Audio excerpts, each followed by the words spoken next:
But here today, we have an opportunity to go in-house at Bold because, hey, I've run this show. Why not? And I wanted to set it up so we have the chance to get to know you, Michael. You're usually behind the scenes working with inventors, most of them first-time inventors. Some have been at it for a while, and you do the initial consults with them. And you've been doing that now for us for quite a while. I'd love to kind of start with you, Michael, if you don't mind. And Matt, you can jump in a bit, but we'll kind of interview Michael. Why don't you give us your background? Give us a story on how you got started with the law and how you found Bold. Okay, so I started out my college career getting an electrical engineering degree, graduated with that in 1991. One of my last job right before law school was working at the Knoxville, Tennessee Police Department. I was doing their computers, and I kind of got interested in the law through hanging out with cops all day long.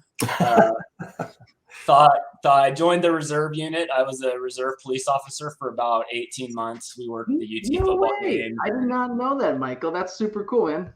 Yeah, I had my own corner where I directed traffic after all the University of Tennessee football games for about you did.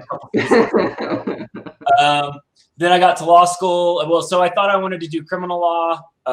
It took doing one criminal clinic till I realized I did not ever want to do that. And then my dad had worked in the patent field. He's a patent agent. He has a PhD in EE. And so he's like, you already have the technical degree. You should look into patents. Cool. So switched over to that. Actually took and passed the patent bar while I was still in law school. So I kind of had that out of the way. Then I graduated in 2000, been doing patent prosecution kind of in one way or another ever since then. So. Love it.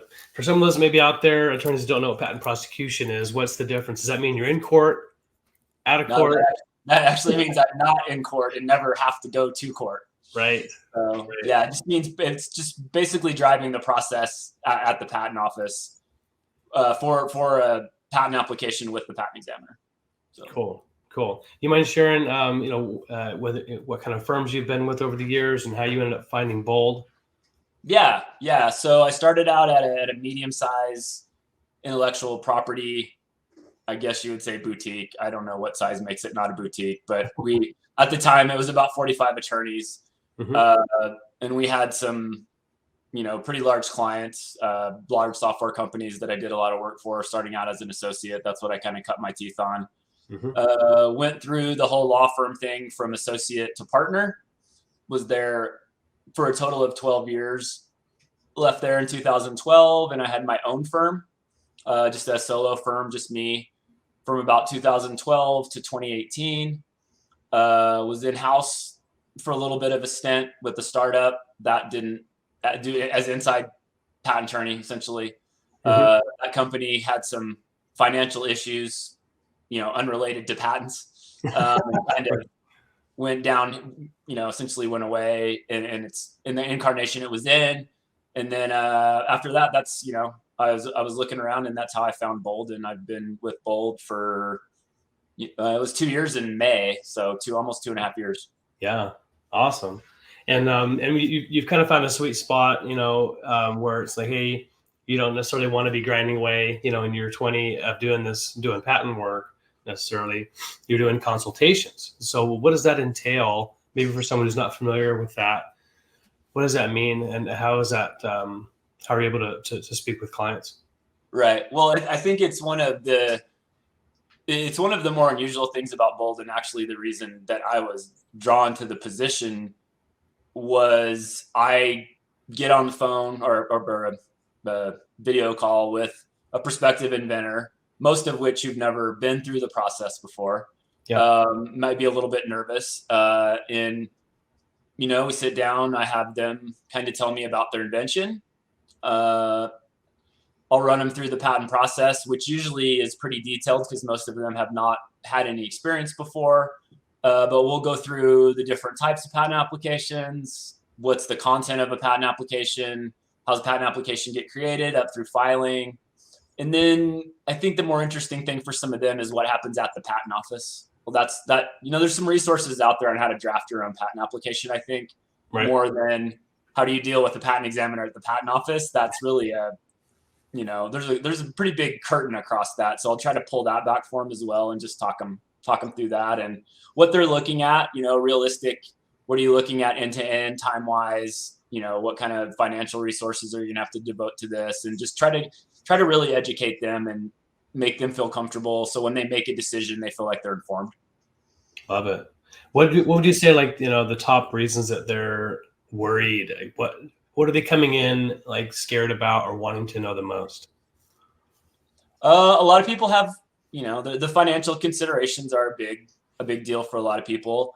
I think it's just a huge unknown quantity, right? I mean, even if it goes smooth, you're looking at, let's say 2.5 years in most cases to work something through the patent office, and it's a big investment. And they want to know, I think too, is whoever they're talking to, which is me to start out, or whoever at Bold, is that person going to be there with them through the process? They're like, are we going to write this patent application? I'm never going to hear from this person again.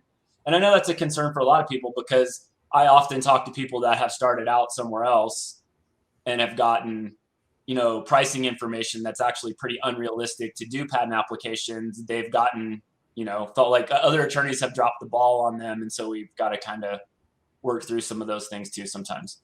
Right. Well, what would you say to someone who's got an invention? Maybe they're kind of thinking about doing it on their own or hiring a firm, and they're kind of hesitating on whether to have a consultation. They're worried about confidentiality. What would you say to someone like that?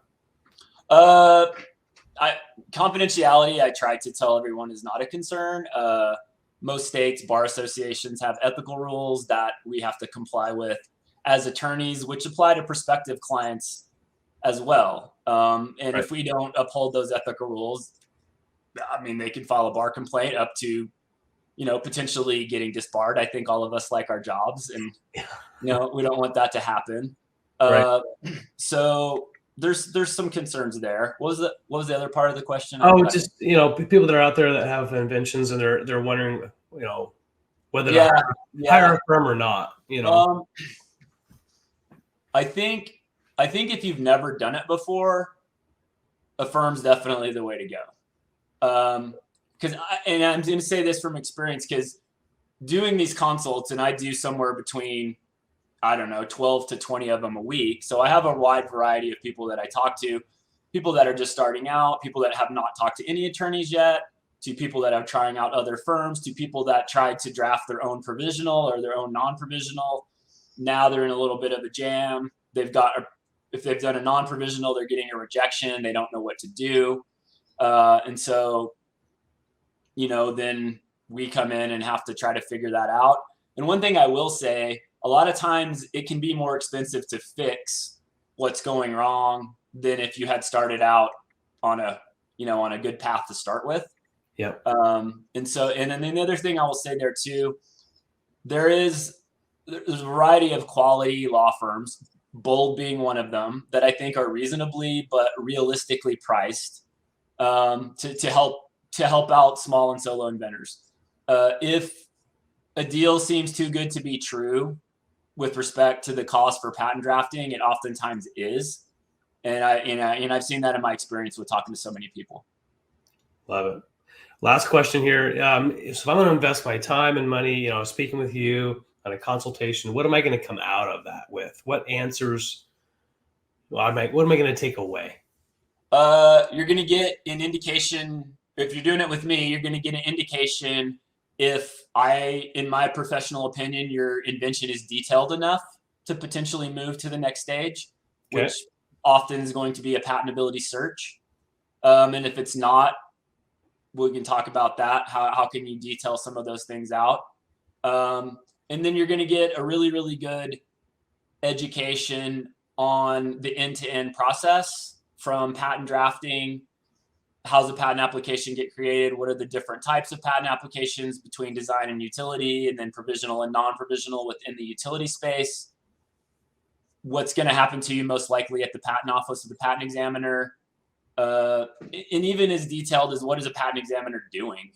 What are the requirements they're looking at? in a set of claims to see if they meet all the requirements to turn into a patent. That's really what people want to know. And I feel like if I get off and they're educated and it comes around, hey, do I want to do this or not? They're making a decision based on the facts that they're going to be looking at on how to go forward. Awesome. Thank you, Michael.